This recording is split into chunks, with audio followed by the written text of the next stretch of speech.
This is the HomeTech Podcast for Friday, October 28th.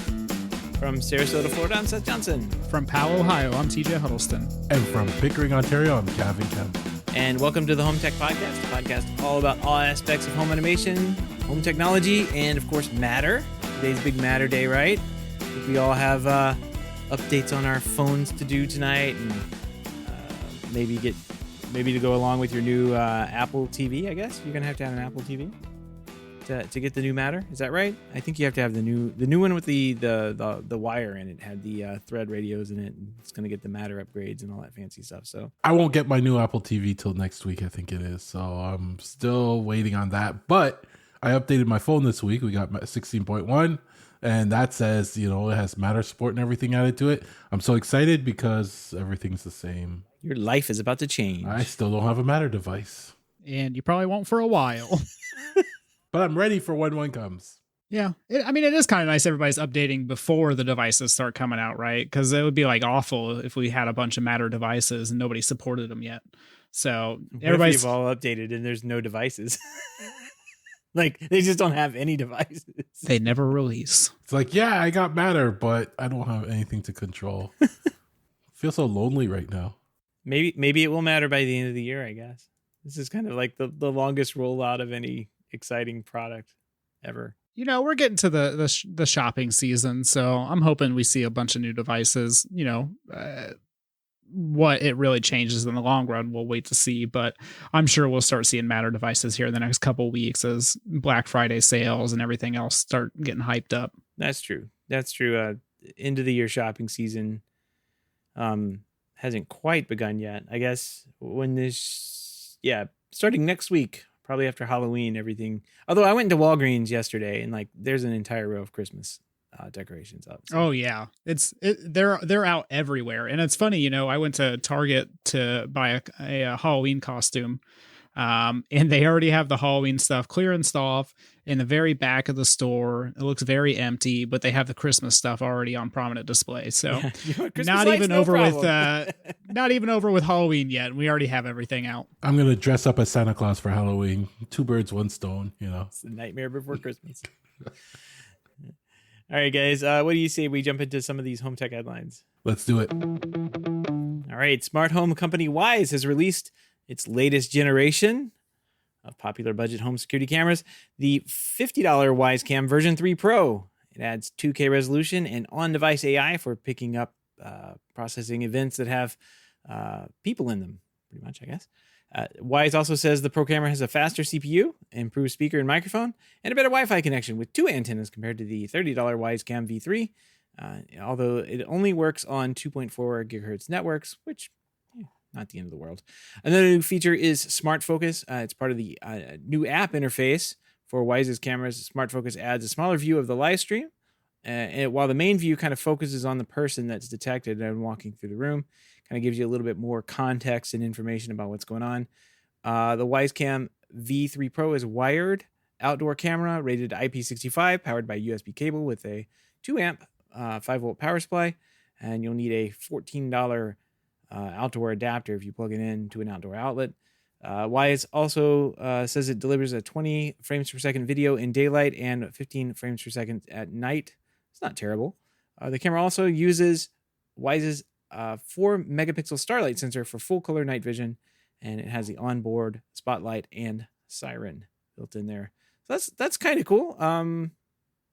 Interesting little product for $50, if that's right. Still a good price. I always thought the Wyze was a good price, and even at $50, I think they can even add more features, increase the price a bit, and still sell a lot of them. I always said the Wyze cameras, they had very good quality, their resolution, everything was good. I liked it.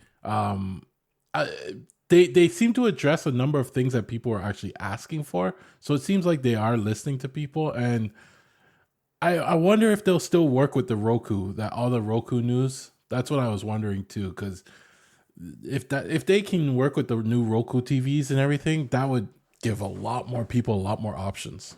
Yeah, I'm not sure. I mean, Roku, I'm just going to treat it as a different brand, even though they're getting I think between our discussions last week, we kind of hit the nail on the head. Roku is just a retail outlet for Wyze. Yeah. Because Wyze doesn't care. Wyze is selling this $50 camera, and they're going to mark it up to $70 and sell it at Walmart and call it a Roku camera, and they're just going to pretend it's a different thing. And then but the retail partners, they need to have some kind of margin built into these products to basically sell them on their shelves and keep the electricity on, right?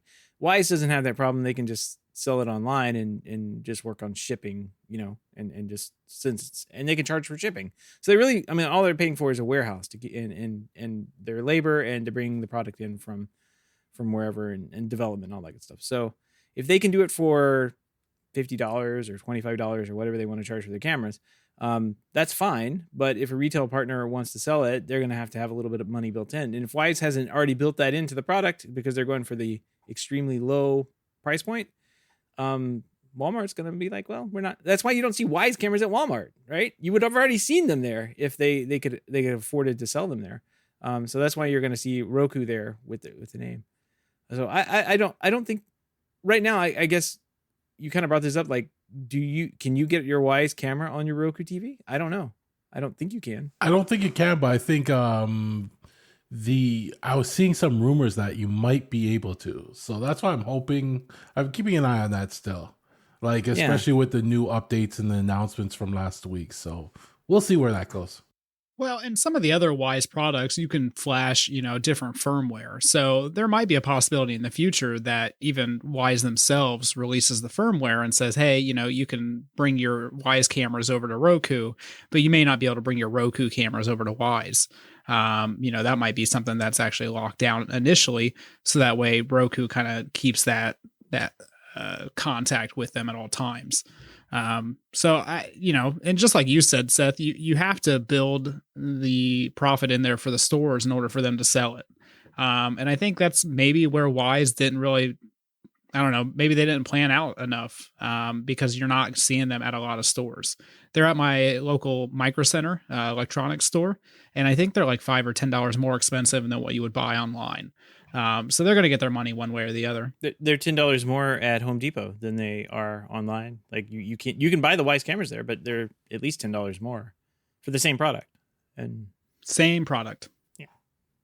So an interesting company, but it's cool that they're able to use the low margins that they're doing and just rely on straight to consumer sales and still get out interesting products like this. I will say that like their cameras don't really do much unless you're paying their $2 a month subscription thing. Like, don't go get these and think you're going to get like 20 cameras up and going to have a security system around your house. And you're going to be paying each month for that, basically, for them to do anything. I think you can reflash them and stuff and make them normal cameras. But then again, like all this stuff that we talked about with the little AI stuff goes away. It just becomes a dumb camera. And then you're going to rely on some other program to have all that. Which, honestly, though, you're going like with any product, especially with the advanced detection like that, it really does make sense that it's like a monthly or yearly fee, though, right? Unless it's all built into the device and the device is a little more expensive up front, you're going to have to rely on the cloud in order to do all those detections. And it's just going to cost. I have a comparable product that I use, Turing cameras. And, that's $120 per camera per year, which breaks down to, $10 per month. So I don't think the pricing is that bad at all compared to what's out there right now. But they're just not the highest quality cameras, but for the price, they're really good. Yeah. With these cameras, the $2 a month removes there's a video length restriction. So it only kind of records around, I can't remember, it was only so many days or something like that. Or no, 12 seconds of video recording with a 5-minute cooldown between recordings. So you don't get very many recordings out of it. And then it also has it adds vehicle, package, and pet detection as well as person detection.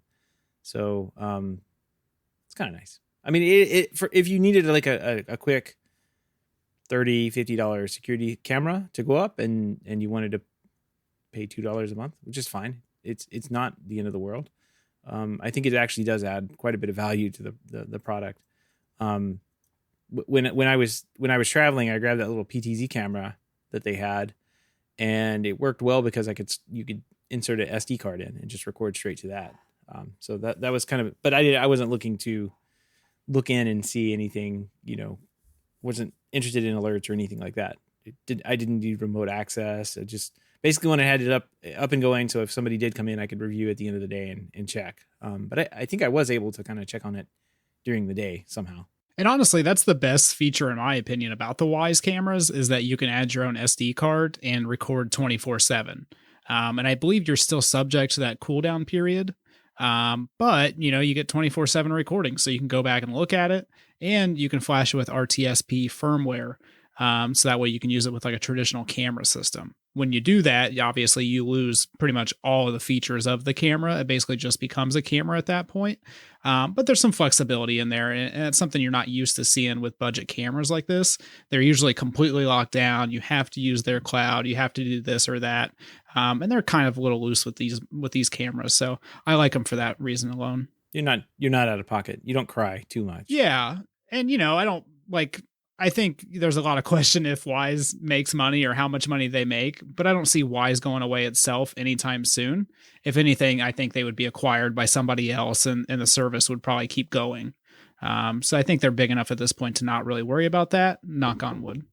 I got my Wyze socks on today. Oh, nice. I think I have my bird nest around here somewhere. It's funny. All right, well, let's move on here and talk about another camera company, except not about their cameras. Arlo is launching a new family and personal mobile safety app and service that includes features like crash detection, software panic, hold switch for walking safely in unfamiliar places, and a optional Bluetooth alert button. It's called Arlo Safe, and the Arlo Safe app includes a walk with me feature that lets you hold an on-screen button on the app as you walk to your car or your door when you feel unsafe. If it's no longer pressed, Arlo's security team will attempt to contact you and call authorities to the location of the phone, and your emergency contacts will be alerted as well. It's also offering a $30 safe button that can trigger the emergency button in the app. So instead of fumbling around with your phone, you can just tap the portable Bluetooth button in your pocket or hanging off your bag, kind of like a Ring Panic button or that you can take with you. Arlo Safe comes with different monthly subscription tiers. It's got an individual plan for $5 a month, families for $9.99, and a pro plan includes both the Arlo Safe and the company's home security camera cloud recording service for $20 a month. So everything all bundled up. The Family Safe bundle for $119 includes 2 safe buttons and a full year of the service. They've discounted that a little bit, so you can get that for $180 for 12 months. So I'm sorry, it's $180 now. They've discounted it to $119. If you were to get all that stuff separately, it would be $180. So save a little money if you're interested in something like this. I don't know. What do you guys think, Gavin? This seems like a pretty useful thing if you have to walk through a dangerous neighborhood or you don't feel safe, just to have something that could possibly call the authorities. If something were to happen. Oh no, I like this product. I think it's great. As you said, like it's perfect for those situations when you have to walk through an unsafe area, like a student at school that has to walk into a parking lot, when I go to our local Walmart store, I don't feel safe sometimes walking in there. Right. So I take this with me and I'll hold the button the whole time. Oh, it's Walmart. Yeah, you got to. Whoa. Yeah. Sometimes when they have sales, it gets violent in there. So, I think this is great. I definitely would feel, better if my wife had something like this, and walking through, when she takes the dog for a walk. We have a number of coyotes, actually. It's a problem up here now that are attacking, people and dogs. Right. So, it would be, I feel safer if she had something like this. So, I might even look into this and see if it's even offered in Canada or something similar. Yeah, it's an interesting service that they're able to put together here. TJ, what do you think? Yeah, I mean, honestly, it's pretty cool. I would like one for my alarm.com security systems, mainly for like the wellness side of things. We deal with some people that might leave their house, go into like a different place, or they think they're going to one place, but they don't live near that area anymore or something like that. That would be a nice way for them to be able to reach out to somebody and kind of let them know where they are.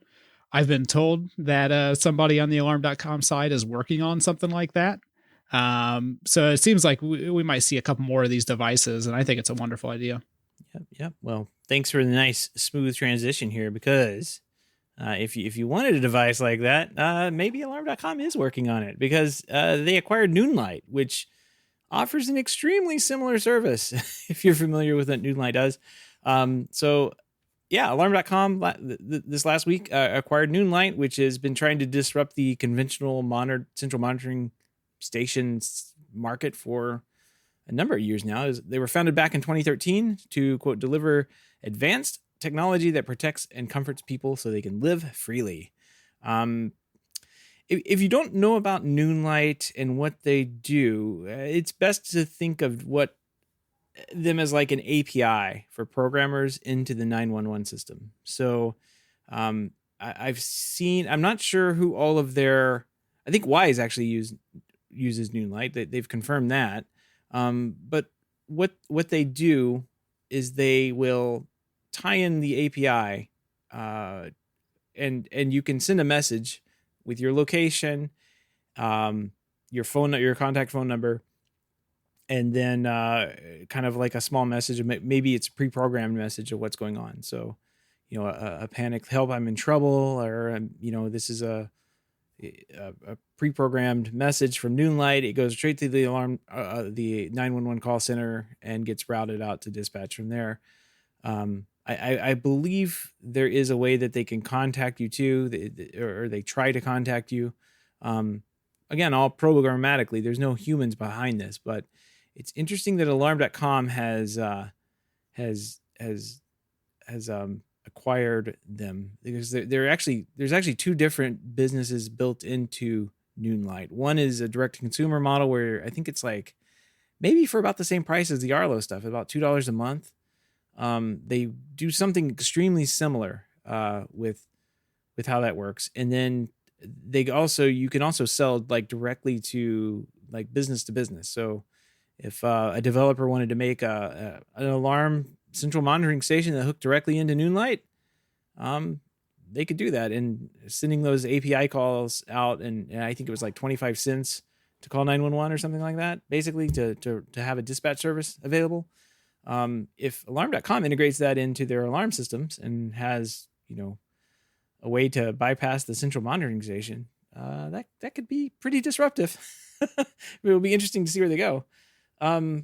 TJ, we talked about this quite a bit before the show, but I kind of want to get Gavin. Gavin, what do you think about this? Well, first time I heard of Noonlight was when they came out with the add-on for the Habitat Hub. I know they released apps for that. They released apps for smart things. I thought it was cool because then you can add monitoring to your hub, your own homebrew solution. And I thought it was a great service. Well, hold on. When you say add-on for Habitat, what you really mean is that it basically turned your Habitat into a security system, a monitored security system. Basically, yeah, it becomes like a virtual device on your hub that, based on, if your alarm's enabled and something trips, you can have activity that then contacts them and lets them know, hey, something's happening here, send help. Right. And that was great. It cost a bit of money. It wasn't available in Canada, but I saw a lot of people excited about this. Now with Alarm acquiring them, it opens up Alarm to get access to all these people with their own hubs, their own setups, their own alarm systems. Right. You may not have an Alarm.com alarm system, but you'll be using their service, hopefully, to connect to them. And that's just another, I think another way of them getting into your home. I think it's great. It's a good purchase for them. Interesting perspective there. Well, TJ, I know that you pay a central monitoring station for your security business. What do you think about this? I think it's great. And honestly, Alarm.com should let me know as soon as this is fully integrated, because I'm willing to drop my central monitoring station. We've actually just recently went shopping for central monitoring stations, and the pricing for them varies, quite a bit. The level of service you get varies quite a bit. And I would say like 95% of them are super outdated looking when it comes to like the UI or the website. One of the ones I just signed up for, the website looks like it was made in like the 80s. I'm not even exaggerating. Like before the internet existed. It's not even. Yeah, like not even like a known thing. And like they tout that that it was all built in house and they can add whatever features they want and everything. And that's great. But like when I have to like mail my forms in, physically instead of like uploading them to you, that's a little weird. So I think this is great news, and I can't wait for it to actually be implemented. And I hope it's, roughly what I'm paying now. If not, even if it's like a couple dollars more per month per account, it would be worth it just because it's already integrated. Yeah. I mean, look at what alarm.com did for, setting up a security panel. I mean, that's actually a modern system, but yeah, you're right. When you get to the back ends of those central monitoring stations, you're like, what is this? Like it would have been compatible with my Netscape Navigator browser just fine. I could probably still use it, but yeah, I totally agree. Like some of those things were just the most obtuse, unfriendly, unmanageable things to ever use. And it's amazing that anybody, has a working alarm system. That's all I can say. I mean, the computer stuff on the backside, like it's all UL listed and everything. It's just the interface that a dealer has with the alarm company that actually has to call is grotesque. But it's actually better because it used to be, you get back in at the end of the day, you'd set the little sheet in and it would fax off, and then they would send a report back to you in the morning with somebody had manually entered all that into the system. You have to go back and verify that it's all been done correctly. Yeah. Can't even imagine. And some of the companies that Noonlight partners with already is Wyze, Habitat, Connected.io, which is the DIY security system, Tinder, and a couple others. So they have a quite a big manufacturer base already. Yeah, the Tinder one is when I was thinking like Uber or something, but Tinder, I think I read a case study on that. Like if you feel uneasy or something happens in the date, you can press a button and it's right there, like an easy like call the cops or I'm in trouble type situation. So yeah, it interesting product. I know that Connected is done. Speaking of Connected, I worked with them they were at CEDIA this year, and I worked with them on getting a Control 4 driver up and going for their alarm panel driver, for their alarm panel board, and it should be up and going now. If you have that product or you're interested in the Control 4 integration with it, it does work now, so it's pretty good. All right, moving on. Not content with doing $28.8 billion in revenue in 2021, YouTube has gone on the hunt for more revenue generating strategies, and pretty much they have just figured out how to raise prices 27%. 9 to 5 Google was the first to spot. The family plan is jumping over 27% in the US from $17.99 to $29.99. With $22.99, with other regions also seeing price hikes. Instead of making an official announcement, Google is quietly emailing existing subscribers. So far, it does not seem like the single person YouTube premium price is going up. It's still at $12 a month. The family plan lets users share ad-free YouTube premium with up to 5 same household family members for a discounted rate. I think that gasp you heard was TJ. Was that you? Oh, that was me. I'm a big YouTube user, honestly. And like, ever since I started using YouTube, pretty much when it came out and they started introducing ads and all that good stuff, I've always wanted an ad-free version because I just don't like sitting through them. So as soon as YouTube announced YouTube Premium, I basically got it instantly. And I use it. I would say at this moment, we're actually using YouTube more than any other streaming service, mainly because we're watching a bunch of Taskmaster right now. And they have every single series on there. So it makes it very convenient. But I definitely felt this as soon as they sent the email out, a big increase, and a couple of the streaming services had to go. So no more Game Warden shows for me right now. Discovery Plus has been canceled. And Netflix was on the chopping block anyway, so that's gone too. So, I saved money because YouTube sent this email out. So thank you. I'm actually shocked that you cut Netflix over this. This says a lot for the YouTube. Usually Netflix is like the last one that people are holding on to, right? See, I think I'm like the polar opposite though, because I feel like Netflix is the worst streaming service now. Oh. Like 5 years ago, I think they were one of the best, but now I just don't find anything on Netflix. And when I do, they like cancel it after one season. So I don't want to, it's like the Google of streaming services. I don't want to get invested because they're going to end something.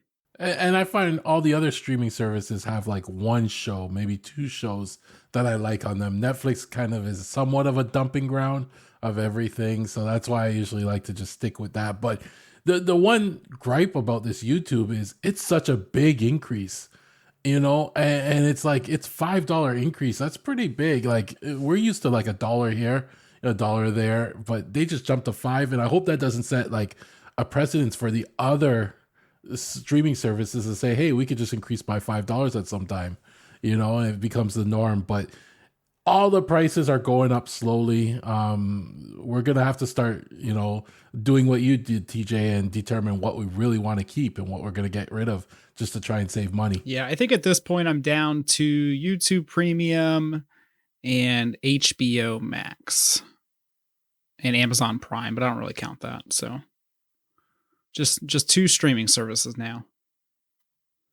TJ, you watch some weird things. And that's why you got rid of Netflix. Are you looking at the Taskmaster? Yeah, I'm just trying to figure out. So it's just a game show where people have tasks. Oh man, it's such a good show. And I don't know how I've never heard of it until recently, but somebody at my wife's work told her about it, and we started watching it, and I think it's hilarious.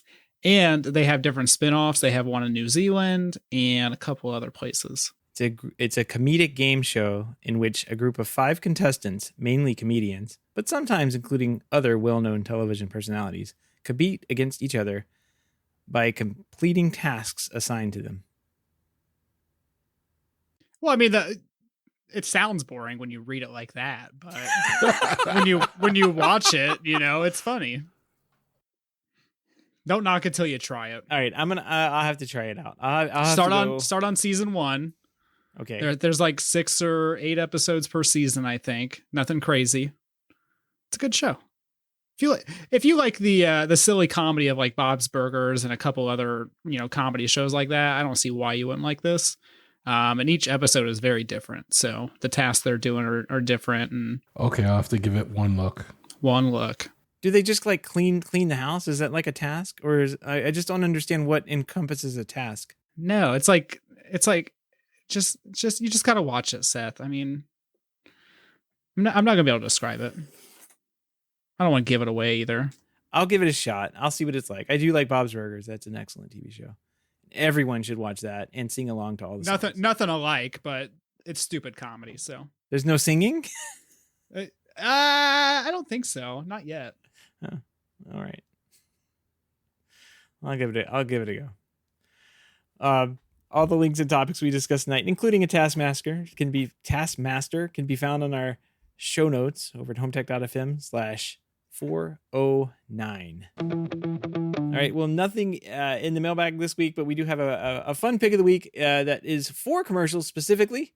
Maybe I can use this on YouTube as well. But TJ, I think you found this thing, the Netflix commercial curtain. I love it. I would just wish there was some way to automate it, but I'm sure between the 3 of us that we can kind of figure out the automation side of that. Gavin can write us some kind of API or something that ties into it, and we can figure out the hardware part of it so it just closes automatically. Oh yeah, we just need to tie into the commercial skipping tags on the videos, and we can have it when a commercial comes on, it closes the curtain. When a commercial's done, it opens the curtain back. Yeah. So if you haven't gotten, this guy, I guess he makes things, unnecessary inventions. He makes everything, and it is hilarious. Half the time when you see something he invented, you're like, that's dumb. Nobody's ever going to want that. And the other half the time you see it, you're like, man, why has nobody thought of that yet? Why can't I buy this right now? Well, he put a curtain rod, a motorized curtain rod over the front of his TV. And when there's a commercial comes on, I guess it puts a curtain in front of a bright red curtain with white lettering that says commercials in progress in front of the Netflix app. And then when it goes away, the commercial goes away, then it moves back out of the way. Gavin, you would have a problem with this because you would just get a pop-up on your TV and you just never see your TV. Yes, correct. Is this compatible with smart TVs? I don't know. Definitely not. Samsung and LG would block this instantly. Yeah, exactly.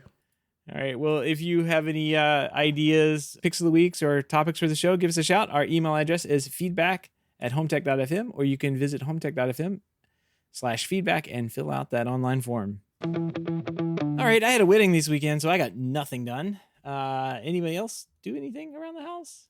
Maybe? More chores, more closing off, getting ready for winter. We had a great weekend in terms of temperature. I think it went up to like 20, 25 degrees Celsius at one point.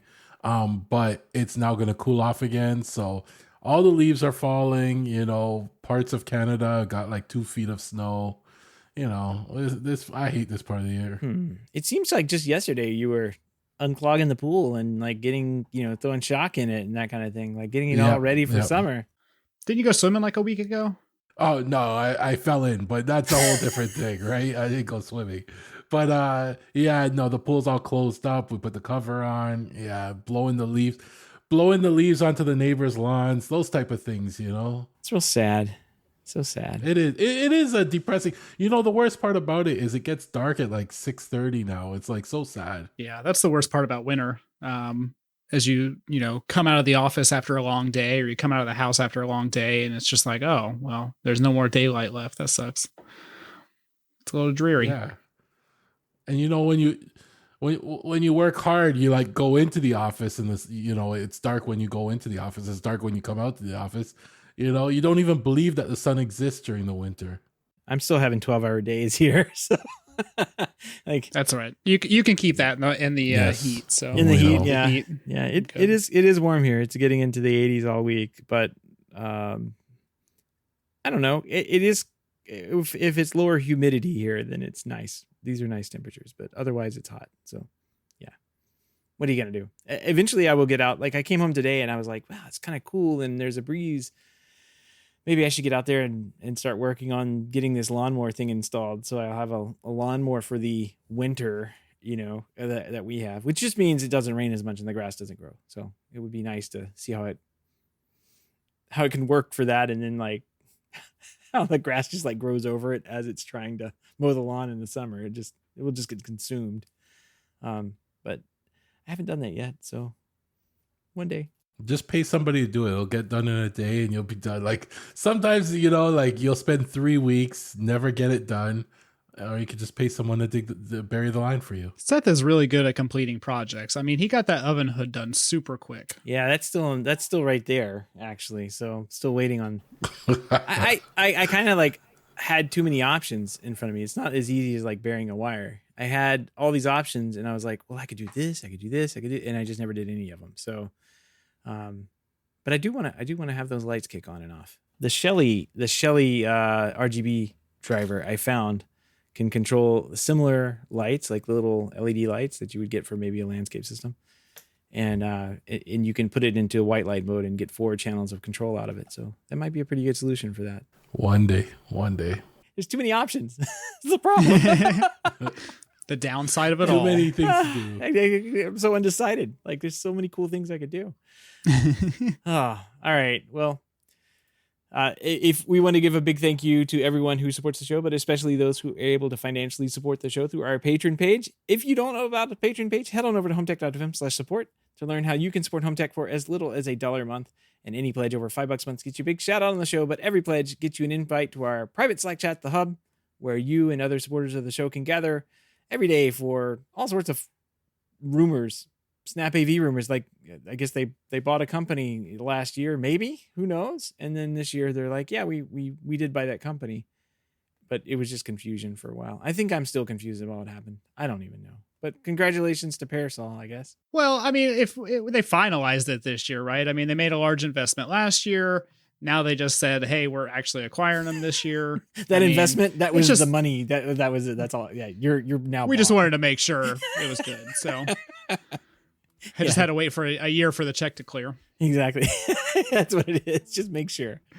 Yeah, I don't know. But that's a pretty neat feature, I guess, Yeah, if you're a Snap AV dealer, you I guess you have access to the Parasol people. I don't know. Yeah. I don't think it's built into just being a dealer. I think you just still have to pay for your services. But. Oh yeah, well that's a given. I mean, Snap AV is finding every other way they can kind of add value and take more money from you. So it's definitely going to be an additional cost. Yep.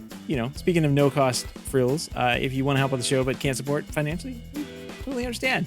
We just appreciate a 5-star rating on iTunes or a positive rating in whatever podcast app you prefer to listen to. With that wraps up another week of HomeTech news here. Have a great weekend, everybody. Take care. Till next time.